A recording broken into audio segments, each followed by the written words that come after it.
สบายดี มาพบกันเช่นเก่าเช่นเคยเนาะกับช่องกินหน่อยเช่นแนวเนาะ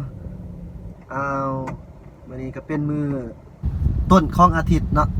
นั่นก็คือมือวันจันทร์นั่นเองเนาะโอเคมื้อนี้เป็นมือหนึ่งเนาะที่ว่าเลขออกเลยพี่น้อง เป็นมือหวยเล่าออกเนาะฉะนั้นเพื่อว่าเป็นการที่แบบว่าอยากให้เบิ่งเกี่ยวกับวิธีเข้าเจ้าขายหวยขายเด็กอยู่ที่ประเทศลาวนี่แม่นเข้าเจ้าขายกันจังไดเนาะฉะนั้นข้าพเจ้าสิพา FC ทุกท่านไปเบิ่งเนาะไปเบิ่งเข้าเจ้าขายเด็กเข้าเจ้าขายจังได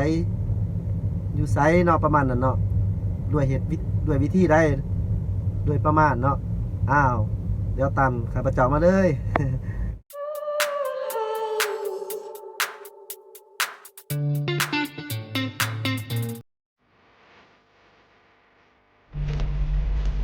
ติดตามมาเลยส่วนใหญ่เขาเจ้าก็สิแม่นมานั่งขายอยู่ตามแคมทางนี่แหละเนาะเอาโต๊ะเอาตังมาแล้วก็นั่งเนาะนั่งขายเรียบตามทิ่มทางนี่ถือว่าคำมาเท่านี่แห้งหลายเด้อเนาะเดี๋ยวสิพาไปเบิ่งจุดหนึ่งที่ว่ามีคนค่อนข้างนั่งขายหลายเนาะนำมาเลยเด้อ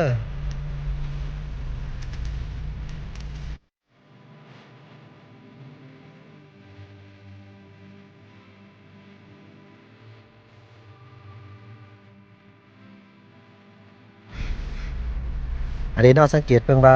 สิมีคนนั่งขายอยู่ตามแคมทางนี่เนาะอันนี้จะอยู่แถวปั๊มน้ำมันพ่นต่องเนาะที่ข้าพเจ้าเคยรีวิวผ่านมาสุดหนึ่งแล้วเนาะนี่ผู้คนจะนั่งขายหลายเนาะตอนค่ำนี่แห้งหลายนี่เนาะเด็กออกเนาะมือนี้ออกมือวันจันทร์เนาะออกทิศหนึ่ง2 เถื่อคุณน่ะป้าทุนเนาะคือสิแม่นเฉพาะแต่บริษัทเดียวเลยนี่นะนั่งขายอยู่นี่นะนี่นะ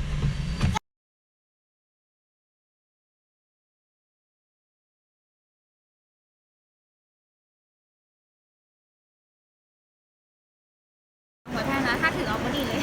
ฮะหน่วยพัฒนาตัวนี้อีกเด้อด้วยปะไม่แหละถ้าถือเอาอยู่นี่เลยอันนี้ชื่อเด็กซีโต1,000เลยเท่าไหร่1,000ได้6 ล้าน1,000 6 ล้านเลยเท่าไหร่เลขาตัวเป็นได้เท่าไหร่มาเขาต้องผู้นั้นไม่ได้ขายเลขา4885เอา2,000แล้วก็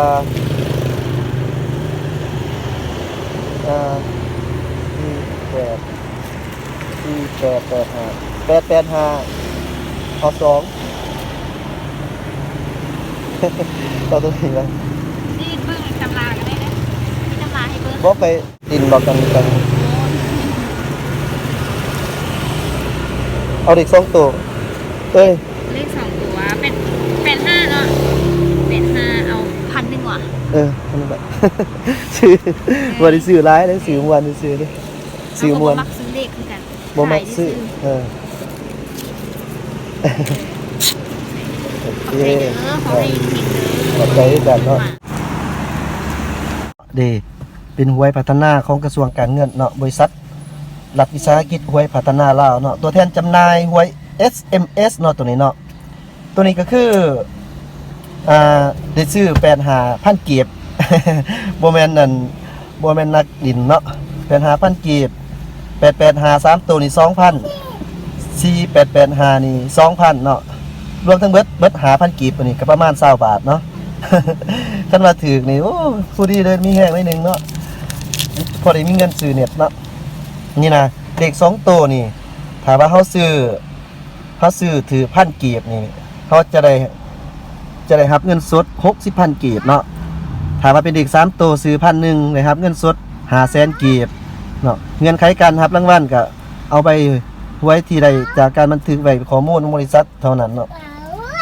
โอ้ยอันนี้ที่สุดก็ซื้อแล้วเนาะใบบินก็อยู่ในมือเรียบร้อย บ่ได้ซื้อหลายเนาะอันนี้บ่แม่นส่งเสริมให้การดินเด้ออันนี้แม่นเพียงแต่ว่าอยากเสี่ยงดวงแล้วก็เพราะเพียงแต่ว่าอยากรีวิวให้ผู้ที่ว่าบ่ทันได้ฮู้จักว่าเลขลาวเป็นอะไรเนาะออกจังได๋หั่นน่ะเนาะก็นี่แหละเนาะ บิด5,000กีบประมาณ ประมาณนั่น20 บาท20 บาทนี่แหละเนาะประมาณนั้นเนาะก็เป็นการเสี่ยงโชคขอให้ถือแล้วมาเด้อมาดินน้ำกันเด้อสิเลี้ยงจัดหนัก สำหรับคลิปนี้ก็สิเท่านี้ก่อนเนาะขอบใจที่ให้กัน Subscribe ให้การติดตามด้วยดีตลอดมากบายเดี๋ยวพบกันในคลิปหน้า